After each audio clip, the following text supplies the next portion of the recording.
सभी श्रोताओं का हार्दिक अभिनंदन। लीजिए सुनिए मुंशी प्रेमचंद द्वारा रचित प्रसिद्ध उपन्यास गोदान का 24वां भाग। वह एक एक से समझेगा। पंचों को उस पर डांड लगाने का अधिकार क्या है? कौन होता है कोई उसके बीच में बोलने वाला? उसने एक औरत रख ली तो पंचों के बाप का क्या बिगाड़ा? अगर इसी बात पर वह फौजदारी में दावा कर दे तो लोगों के हाथों में हथकड़ियां पड़ जाएं। सारी गृहस्थी तहसनहस हो गई। क्या समझ लिया है उसे इन लोगों ने? बच्चा उसकी गोद में जरा सा मुस्कराया, फिर जोर से चीख उठा जैसे कोई डरावनी चीज देख ली हो। झुनिया ने बच्चे को उसकी गोद से ले लिया और बोली, अब जाकर नहा धो लो। किस सोच में पड़ गए? यहाँ सबसे लड़ने लगो तो एक दिन निबाह न हो। जिसके पास पैसे हैं वही बड़ा आदमी है, वही भला आदमी है। पैसे न हो तो उस पर सभी रोब जमाते हैं। मेरा गधापन था कि घर से भागा।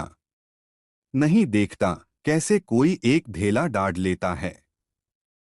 शहर की हवा खा आए हो तभी ये बातें सूझने लगी हैं।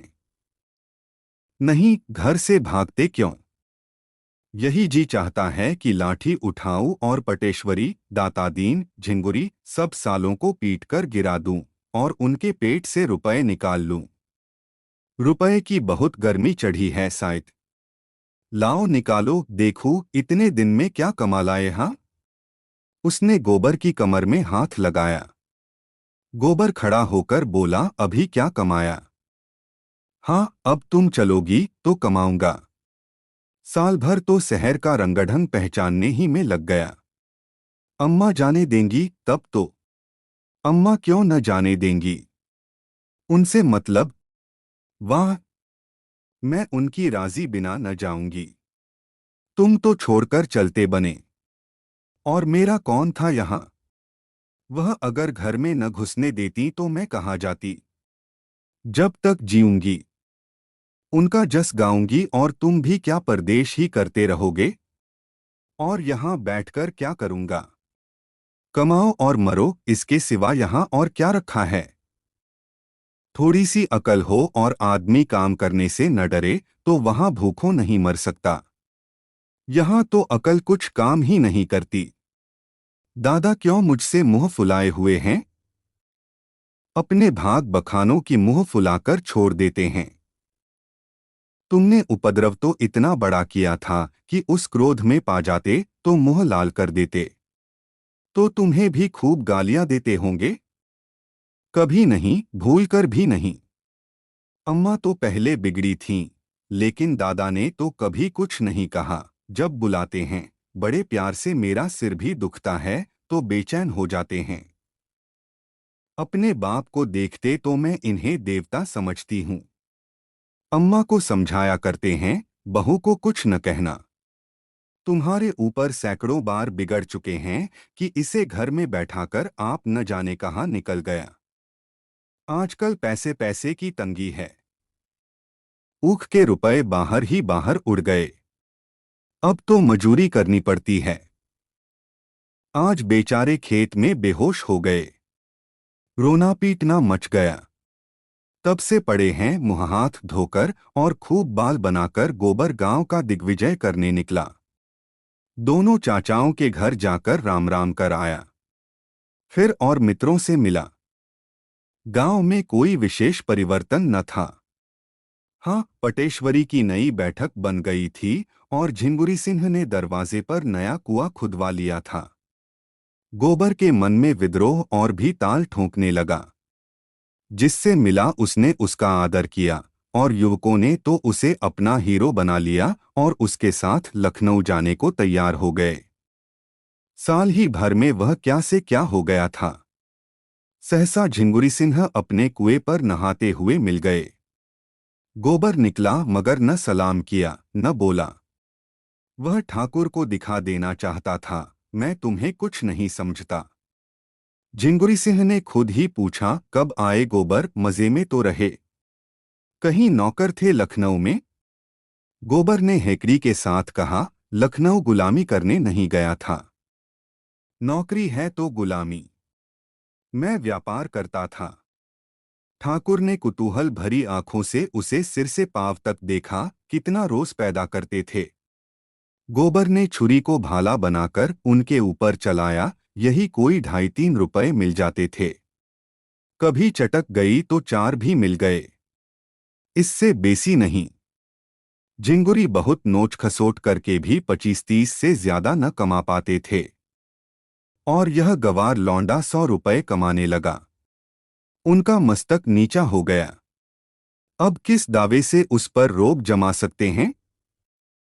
वर्ण में वह जरूर ऊंचे हैं, लेकिन वर्ण कौन देखता है? उससे स्पर्धा करने का यह अवसर नहीं। अब तो उसकी चिरौरी करके उससे कुछ काम निकाला जा सकता है। बोले, इतनी कमाई कम नहीं है बेटा। जो खर्च करते बने। गांव में तो 3 आने भी नहीं मिलते। भवनिया उनके जेठे पुत्र का नाम था। को भी कहीं कोई काम दिला दो तो भेज दूं। न पढ़े न लिखे, एक न एक उपद्रव करता रहता है। कहीं मुनीमी खाली हो तो कहना, नहीं साथ ही लेते जाना। तुम्हारा तो मित्र है। तलब थोड़ी हो कुछ गम नहीं। हाँ, 4 पैसे की ऊपर की गुंजाइश हो। गोबर ने अभिमान भरी हंसी के साथ कहा, यह ऊपरी आमदनी की चाट आदमी को खराब कर देती है ठाकुर। लेकिन हम लोगों की आदत कुछ ऐसी बिगड़ गई है कि जब तक बेईमानी न करें पेट नहीं भरता। लखनऊ में मुनीमी मिल सकती है, लेकिन हर एक महाजन ईमानदार चौकस आदमी चाहता है। मैं भवानी को किसी के गले बांध तो दूं, लेकिन पीछे इन्होंने कहीं हाथ लपकाया तो वह तो मेरी गर्दन पकड़ेगा। संसार में इल्म की कद्र नहीं है, ईमान की कद्र है। यह तमाचा लगाकर गोबर आगे निकल गया। झिंगुरी मन में ऐंठ कर रह गए। लौंडा कितने घमंड की बातें करता है, मानो धर्म का अवतार ही तो है। इसी तरह गोबर ने दातादीन को भी रगड़ा। भोजन करने जा रहे थे। गोबर को देखकर प्रसन्न होकर बोले, मजे में तो रहे गोबर। सुना वहां कोई अच्छी जगह पा गए हो, मातादीन को भी किसी हीले से लगा दो ना।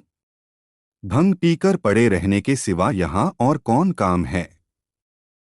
गोबर ने बनाया, तुम्हारे घर में किस बात की कमी महाराज। जिस जजमान के द्वार पर जाकर खड़े हो जाओ कुछ न कुछ मार ही लाओगे। जन्म में लो, मरण में लो, शादी में लो, गमी में लो, खेती करते हो, लेन देन करते हो, दलाली करते हो, किसी से कुछ भूल चूक हो जाए तो डांड लगाकर उसका घर लूट लेते हो। इतनी कमाई से पेट नहीं भरता। क्या करोगे बहुत सा धन बटोर कर? कि साथ ले जाने की कोई जुगुत निकाल ली है? दातादीन ने देखा गोबर कितनी ढिठाई से बोल रहा है। अदब और लिहाज जैसे भूल गया। अभी शायद नहीं जानता कि बाप मेरी गुलामी कर रहा है। सच है, छोटी नदी को उमड़ते देर नहीं लगती, मगर चेहरे पर मैल नहीं आने दिया। जैसे बड़े लोग बालकों से मूछें उखड़वा कर भी हंसते हैं, उन्होंने भी इस फटकार को हंसी में लिया और विनोद भाव से बोले, लखनऊ की हवा खा के तू बड़ा चंट हो गया है गोबर।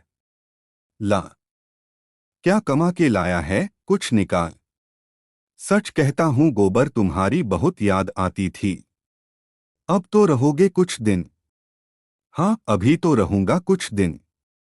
उन पंचों पर दावा करना है जिन्होंने दाढ़ के बहाने मेरे 150 रुपए हजम किए हैं। देखो कौन मेरा हुक्का पानी बंद करता है और कैसे बिरादरी मुझे जात बाहर करती है। यह धमकी देकर वह आगे बढ़ा। उसकी हेकड़ी ने उसके युवक भक्तों को रोब में डाल दिया था। एक ने कहा, कर दो नालिश गोबर भैया। बुढ़ा काला सांप है जिसके काटे का मंतर नहीं। तुमने अच्छी डांट बताई। पटवारी के कान भी जरा गर्मा दो, बड़ा मुतफन्नी है दादा। बाप बेटे में आग लगा दे, भाई भाई में आग लगा दे। कारिंदे से मिलकर असामियों का गला काटता है। अपने खेत पीछे जोतो, पहले उसके खेत जोत दो। अपनी सिंचाई पीछे करो, पहले उसकी सिंचाई कर दो। गोबर ने मूंछों पर ताव देकर कहा, मुझसे क्या कहते हो भाई, साल भर में भूल थोड़े ही गया। यहाँ मुझे रहना ही नहीं है। नहीं, एक एक को नचाकर छोड़ता। अब की होली धूमधाम से मनाओ और होली का स्वांग बनाकर इन सबों को खूब भिंगो भिंगो कर लगाओ। होली का प्रोग्राम बनने लगा। खूब भंग घुटे, दूधिया भी, नमकीन भी और रंगों के साथ कालिख भी बने और मुखियों के मुंह पर कालिख ही पोती जाए। होली में कोई बोल ही क्या सकता है। फिर स्वांग निकले और पंचों की भद्द उड़ाई जाए। रुपए पैसे की कोई चिंता नहीं। गोबर भाई कमाकर आए हैं। भोजन करके गोबर भोला से मिलने चला। जब तक अपनी जोड़ी लाकर अपने द्वार पर बांध न दे, उसे चैन नहीं। वह लड़ने मरने को तैयार था। होरी ने कातर स्वर में कहा, राढ़ मत बढ़ाओ बेटा, भोला गोई ले गए, भगवान उनका भला करे, लेकिन उनके रुपए तो आते ही थे। गोबर ने उत्तेजित होकर कहा, दादा तुम बीच में न बोलो। उनकी गाय 50 की थी। हमारी गोई 150 में आई थी। 3 साल हमने जोती, फिर भी 100 की थी ही। वह अपने रुपए के लिए दावा करते, डिग्री कराते या जो चाहते कहते, हमारे द्वार से जोड़ी क्यों खोल ले गए। और तुम्हें क्या कहूं। इधर गोई खो बैठे, उधर 150 रुपए डाड़ के भरे। यह है गऊ होने का फल। मेरे सामने जोड़ी खोल ले जाते तो देखता, तीनों को यहां जमीन पर सुला देता और पंचों से तो बात तक न करता। देखता कौन मुझे बिरादरी से अलग करता है, लेकिन तुम बैठे ताकते रहे। होरी ने अपराधी की भांति सिर झुका लिया, लेकिन धनिया यह अनीत कैसे देख सकती थी। बोली, बेटा तुम भी अंधेर करते हो, हुक्का पानी बंद हो जाता तो गांव में निवारह होता। जवान लड़की बैठी है, उसका भी कहीं ठिकाना लगाना है कि नहीं। मरने जीने में आदमी बिरादरी। गोबर ने बात काटी, हुक्का पानी सब तो था, बिरादरी में आदर भी था, फिर मेरा ब्याह क्यों नहीं हुआ। बोलो। इसलिए कि घर में रोटी न थी। रुपए हों तो न हुक्का पानी का काम है, न जात बिरादरी का दुनिया पैसे की है। हुक्का पानी कोई नहीं पूछता। धनिया तो बच्चे का रोना सुनकर भीतर चली गई और गोबर भी घर से निकला। होरी बैठा सोच रहा था। लड़के की अकल जैसे खुल गई है। कैसी बेलाग बात कहता है। उसकी वक्त बुद्धि ने होरी के धर्म और नीति को परास्त कर दिया था। सहसा होरी ने उससे पूछा, मैं भी चला चलूं। मैं लड़ाई करने नहीं जा रहा हूं दादा, डरो मत। मेरी ओर कानून है, मैं क्यों लड़ाई करने लगा। मैं भी चलूं तो कोई हरज है। हाँ, बड़ा हरज है। तुम बनी बात बिगाड़ दोगे। होरी चुप हो गया और गोबर चल दिया। 5 मिनट भी न हुए होंगे कि धनिया बच्चे को लिए बाहर निकली और बोली, क्या गोबर चला गया अकेले। मैं कहती हूं, तुम्हें भगवान कभी बुद्धि देंगे या नहीं। भोला क्या सहज में गोई देगा। तीनों उस पर टूट पड़ेंगे बांस की तरह। भगवान ही कुशल करें। अब किससे कहूं, दौड़कर गोबर को पकड़ ले, तुमसे तो मैं हार गई। होरी ने कोने से डंडा उठाया और गोबर के पीछे दौड़ा। गांव के बाहर आकर उसने निगाह दौड़ाई। एक क्षीण सी रेखा क्षितिज से मिली हुई दिखाई दी। इतनी ही देर में गोबर इतनी दूर कैसे निकल गया। होरी की आत्मा उसे धिक्कारने लगी। उसने क्यों गोबर को रोका नहीं। अगर वह डांटकर कह देता, भोला के घर मत जाओ, तो गोबर कभी न जाता। और अब उससे दौड़ा भी तो नहीं जाता। वह हारकर वहीं बैठ गया और बोला, उसकी रक्षा करो महावीर स्वामी। गोबर उस गांव में पहुंचा तो देखा कुछ लोग बरगद के नीचे बैठे जुआ खेल रहे हैं। उसे देखकर लोगों ने समझा, पुलिस का सिपाही है। कौड़िया समेटकर भागे कि सहसा जंगी ने उसे पहचानकर कहा, अरे यह तो गोवर्धन है। गोबर ने देखा, जंगी पेड़ की आड़ में खड़ा झांक रहा है। बोला, डरो मत जंगी भैया, मैं हूं। राम राम। आज ही आया हूं। सोचा चलूं सबसे मिलता आऊं, फिर न जाने कब आना हो। मैं तो भैया तुम्हारे आशीर्वाद से बड़े मजे में निकल गया। जिस राजा की नौकरी में हूं, उन्होंने मुझसे कहा है कि एक दो आदमी मिल जाए तो लेते आना। चौकीदारी के लिए चाहिए। मैंने कहा सरकार ऐसे आदमी दूंगा कि चाहे जान चली जाए मैदान से हटने वाले नहीं। इच्छा हो तो मेरे साथ चलो, अच्छी जगह है। जंगी उसका ठाट बाट देखकर रोब में आ गया। उसे कभी चमरौधे जूते भी मयस्सर न हुए थे और गोबर चमाचम बूट पहने हुए था। साफ सुथरी धारीदार कमीज, सवारे हुए बाल, पूरा बाबू साहब बना हुआ। फटेहाल गोबर और इस परिष्कृत गोबर में बड़ा अंतर था। हिंसाभाव कुछ तो यूं ही समय के प्रभाव से शांत हो गया था और बचा खुचा अब शांत हो गया। जुआड़ी था ही उस पर गांजे की लत और घर में बड़ी मुश्किल से पैसे मिलते थे। मुंह में पानी भर आया। बोला चलूंगा क्यों नहीं, यहाँ पड़ापड़ा मक्खी ही तो मार रहा हूं। कै रुपए मिलेंगे? गोबर ने बड़े आत्मविश्वास से कहा, इसकी कुछ चिंता न करो, सब कुछ अपने ही हाथ में है। जो चाहोगे वह हो जाएगा। हमने सोचा जब घर में ही आदमी है तो बाहर क्यों जाए। जंगी ने उत्सुकता से पूछा, काम क्या करना पड़ेगा? काम चाहे चौकीदारी करो, चाहे तगादे पर जाओ। तगादे का काम सबसे अच्छा। असामी से गठ गए। आकर मालिक से कह दिया, घर पर है नहीं, चाहो तो रुपए 8 आने रोज बना सकते हो, रहने की जगह भी मिलती है। जगह की कौन कमी, पूरा महल पड़ा है। पानी का नल, बिजली, किसी बात की कमी नहीं है। कामता है कि कहीं गए हैं? दूध लेकर गए हैं। मुझे कोई बाजार नहीं जाने देता। कहते हैं तुम तो गांजा पी जाते हो, मैं अब बहुत कम पीता हूं भैया, लेकिन 2 पैसे रोज तो चाहिए ही। तुम कामता से कुछ न कहना, मैं तुम्हारे साथ चलूंगा। हाँ हाँ, बेखटके चलो। होली के बाद तो पक्की रही।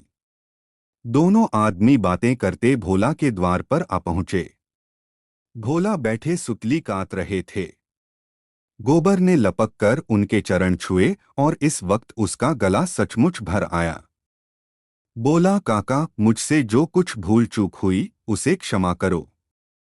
भोला ने सुतली काटना बंद कर दिया और पथरीले स्वर में बोला, काम तो तुमने ऐसा ही किया था गोबर, कि तुम्हारा सिर काट लूं तो भी पाप न लगे, लेकिन अपने द्वार पर आए हो, अब क्या कहूं।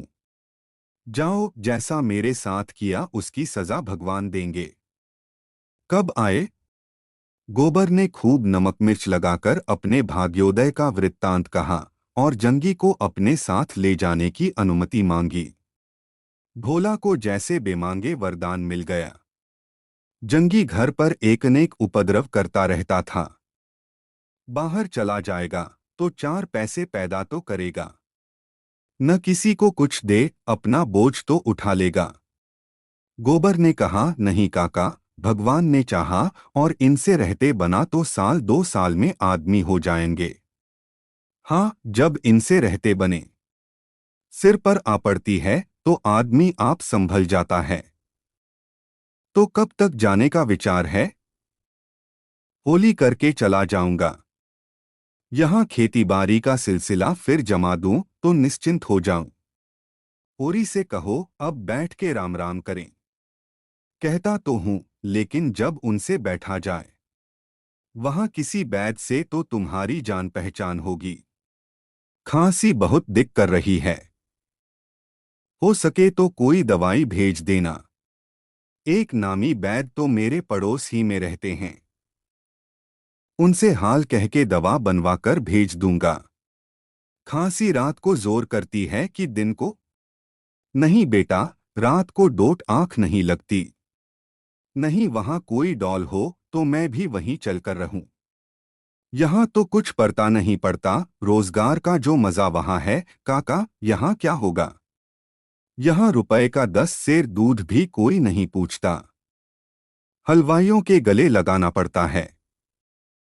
वहाँ 5-6 सेर के भाव से चाहो तो एक घड़ी में मनो दूध बेच लो। जंगी गोबर के लिए दूधिया शरबत बनाने चला गया था। भोला ने एकांत देखकर कहा, और भैया, अब इस जंजाल से जी उब गया है। जंगी का हाल देखते ही हो कामता दूध लेकर जाता है।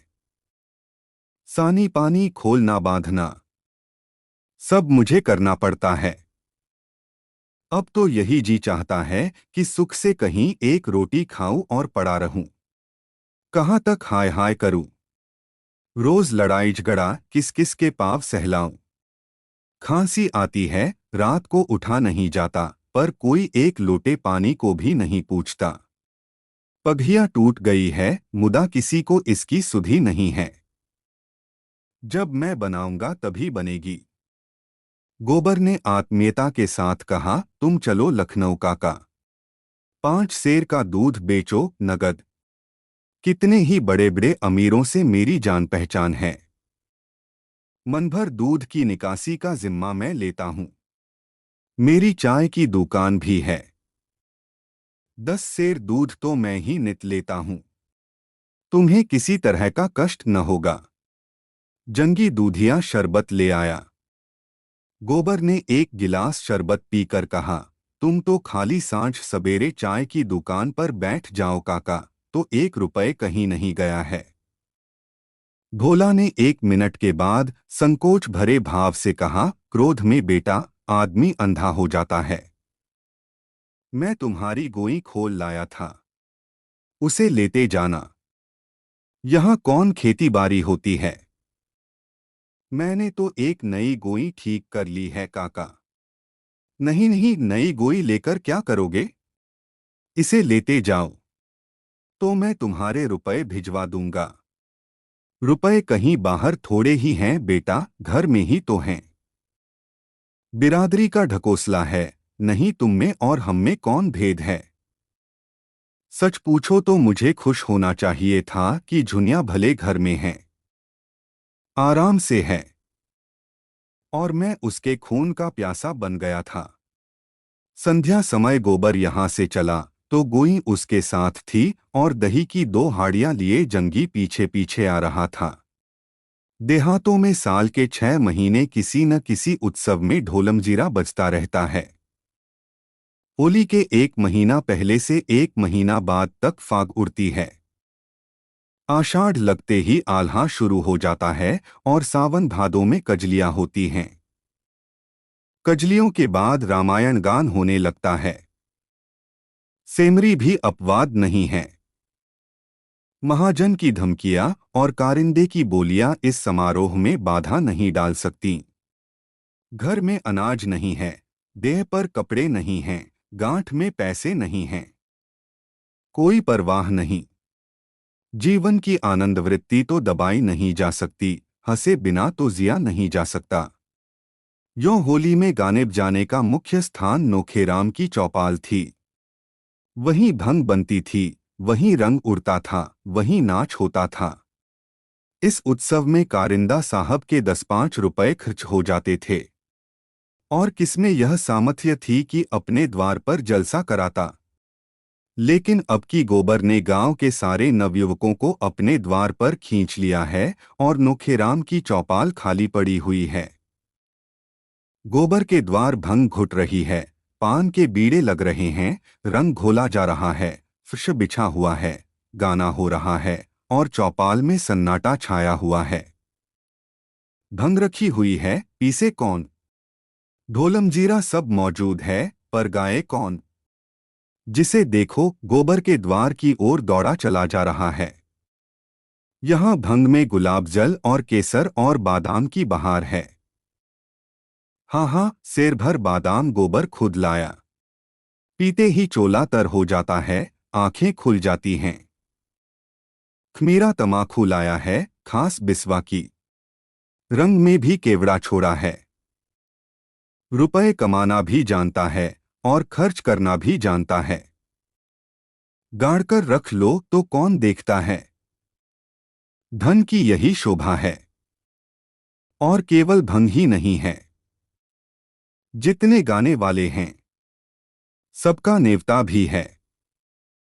और गांव में न नाचने वालों की कमी है, न गाने वालों की, न अभिनय करने वालों की। शोभा ही लंगड़ों की ऐसी नकल करता है कि क्या कोई करेगा। और बोली की नकल करने में तो उसका सानी नहीं है।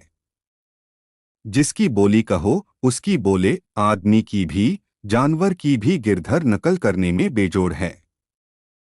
वकील की नकल वह करे, पटवारी की नकल वह करे, थानेदार की, चपरासी की, सेठ की, सभी की नकल कर सकता है।